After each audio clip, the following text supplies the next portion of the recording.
வணக்கம் அன்பான உறவுகளே.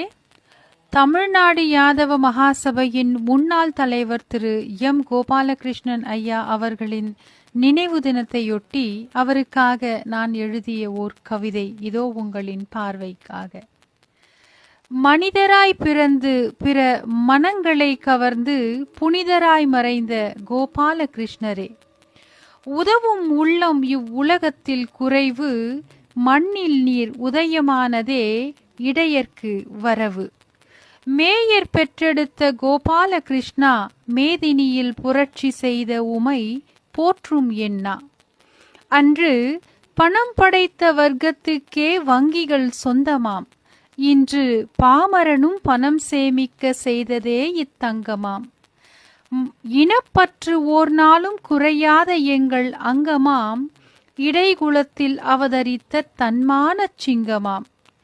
தொழில் தொடங்க வந்தோர்க்கு துணையாகி நின்றவர், தொண்டு செய்யும் மனப்பாங்கை உயிராக கொண்டவர்.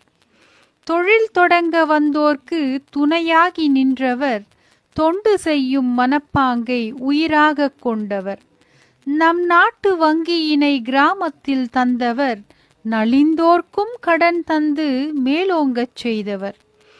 தனியுடைமையான வங்கியின் பொது உடைமையாக்கி, தனி உடைமையான வங்கியினை பொது உடைமையாக்கி, தரணியிலே எல்லோரையும் உறுப்பினராய் மாற்றி, பல நல்ல திட்டங்களை அழகாக இயற்றி, கடைநிலைக்கும் கொண்டு சேர்த்த கோபாலகிருஷ்ணரே போற்றி.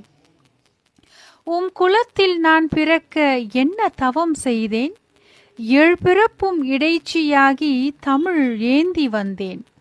உம் குலத்தில் நான் பிறக்க என்ன தவம் செய்தேன், எழுபிறப்பும் இடைச்சியாகி தமிழேந்தி வந்தேன்.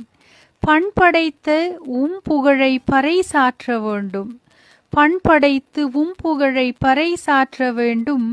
பாரில் உள்ள மக்கள் எல்லாம் உமை போற்ற வேண்டும். மறைந்தாலும் நம் மண்ணில் உம் வாசம் வீசும், மமதையில்லா மாமனிதர் என்று எட்டு திக்கும் பேசும். மறைந்தாலும் நம் மண்ணில் உம் வாசம் வீசும், மமதையில்லா மாமனிதர் என்று எட்டு திக்கும் பேசும்.